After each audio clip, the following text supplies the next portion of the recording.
ნასამხრალის მოსახლეობა ბაგაბაღის რეაბილიტაციას მოითხოვს ადგილობრივების საბავშვო ბაღის გარდა საჯარო სკოლისა და გამგეობის არარსებობაზეც ჩივიან.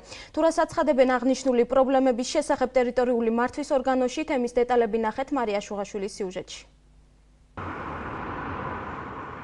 ნასამხრალს ბაგაბაღი არ აქვს, როგორც ადგილობრივები ამბობენ, უკვე 10 წელზე მეტია სოფლის მოსახლეობას ბავშვები თელავის საბავშვო ბაღებში დაჰყავთ.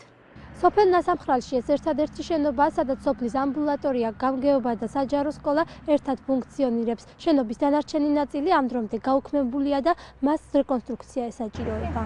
ნასამხრალის მოსახლეობა ძველი ბაგაბაღის შენობის რეაბილიტაციას ითხოვს. ბაღი როგორ არ შეუწყობს, ყველა ოჯახს შეუწყობს, ეს დასაქმულები არიან, ეხლა გაზაფხულია, მშობელს ხო უნდა ჰქონდეს საშუალება წავიდეს იმუშაოს, მოვიდეს, ბავშვი გამოიყვანოს და რა თქმა უნდა პრობლემები აქვს, ბაღი თუ არ იქნება ყველა ოჯახს. არ გქონდეს პრობლემას, აბა ეხლა ყველას ხო არ აქვს საშუალება იმისი, რომ ქალაქში ატაროს ბავშვები. საბავშვო ბაღის არარსებობა ძალიან მოსახლეობას აფერხებს, სულ საგაზაფხულო სამუშაოები. აი ბავშვების დატოვება უჭირთ ძალიან.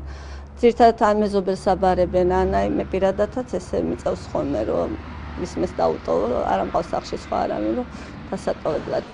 ნასამხრალის ბაგაბაღის პრობლემას სოფლის რწმუნებული გამოეხმაურა. ნიკოლოზ ბაღათრიშვილის განცხადებით, ადგილობრივი თვითმმართველობა მას ძველი ბაღის შენობის რეკონსტრუქციას უახლოეს თვეებში დაპირდა. შექმნიდან გამგეობას ჩვენ გადმოვეცით, მოუტანთ რა რამდენი ფართობი ის გაკეთება და ყველაფერს შექმნიდან ყველაფერს გააკეთებენ.